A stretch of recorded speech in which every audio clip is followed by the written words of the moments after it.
शक्तीपीठ महामार्गाविरोधात विरोधी पक्ष चांगलाच आक्रमक झालाय। सांगलीमध्ये महाविकास आघाडीकडून मोर्चाचं आयोजन करण्यात आलंय। क्रांतीसिंह नाना पाटील चौक ते सांगली जिल्हाधिकारी कार्यालयावर हा भव्य मोर्चा काढण्यात येणार आहे। या मोर्चात शरद पवारांच्या राष्ट्रवादीचे आमदार जयंत पाटील, खासदार विशाल पाटील, आमदार सतीश पाटील, आमदार विश्वजित कदम, माजी खासदार राजू शेट्टी सहभागी होतील। शक्तीपीठ महामार्गामुळे बाधित होणारे वाळवा, कडेगाव, विटा, पलूस या तालुक्यातील हजारो शेतकरी या मोर्चात सहभागी होणार असल्याची माहिती आयोजकांनी दिली आहे।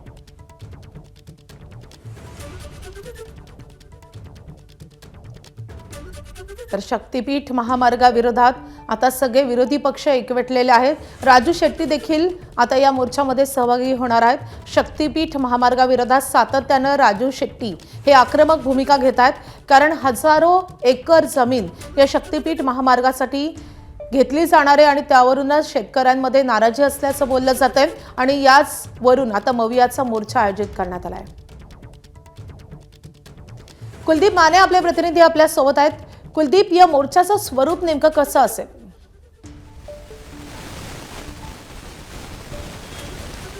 माधवी, सांगलीमधील हा तो क्रांतीसिंह नाना पाटील चौक आहे। या ठिकाणाहून आता काही वेळामध्ये सर्व जे वाळवा, कडेगाव याशिवाय विटा, खानापूर या भागातील पलूस भागातील जे शक्तीपीठ बाधित, जो प्रस्तावित शक्तीपीठ बाधित आहे त्यामध्ये बाधित होणारे शेतकरी या ठिकाणी जमा झालेले आहेत।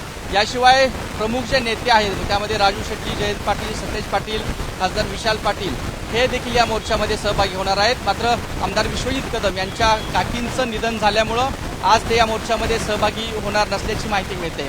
आपल्यासोबत आता शेतकरी नेते आहेत। काय आता या मोर्चातून सरकारला सांगायचं? शेतकऱ्यावर ज्या वेळेला अन्याय होतो, गरज नसलेला हा शक्तीपीठ महामार्ग आमच्या सांगली जिल्ह्यातून सुमारे 125 किलोमीटर आणि आमची जी गावं जाणार आहेत पलूस, कडेगाव, विटा आणि वाळवा तालुक्यातील, आणि या शक्तीपीठमुळं सुपीक जमिनी नापीक होऊन आमच्या सगळ्या बाजारपेठेवर परिणाम होणार आहे। आणि म्हणून हा नको असलेला, गरज नसलेला शक्तीपीठ आम्हाला अन्यायकारक पद्धतीनं सरकारनं लादलाय आणि म्हणून आम्ही या विरोध दाखवण्यासाठी सगळ्या शेतकऱ्यांचा महापूर या ठिकाणी आले। तर विरोध सातत्यानं सुरू आहे शक्तीपीठ महामार्गाला आणि अखेरचा एक प्रकारे हा मोर्चा असेल। सरकारनं या ठिकाणी आता भूमिका घ्यावी आणि त्या अनुषंगानंच या भव्य मोर्चाचं सांगलीमध्ये आयोजन करण्यात आलंय। काही वेळामध्ये जे प्रमुख नेते आहेत ते या ठिकाणी मोर्चास्थळी उपस्थित राहतील आणि त्यानंतर जिल्हाधिकारी कार्यालयाकडे हा मोर्चा आगेकूच करेल। कुलदीप, या मोर्चाचे सगळे महत्त्वाचे अपडेट जाणून घेत राहू। सध्या धन्यवाद या सगळ्या सविस्तर माहितीसाठी। एबीपी माझा, उघडा डोळे बघा नीट।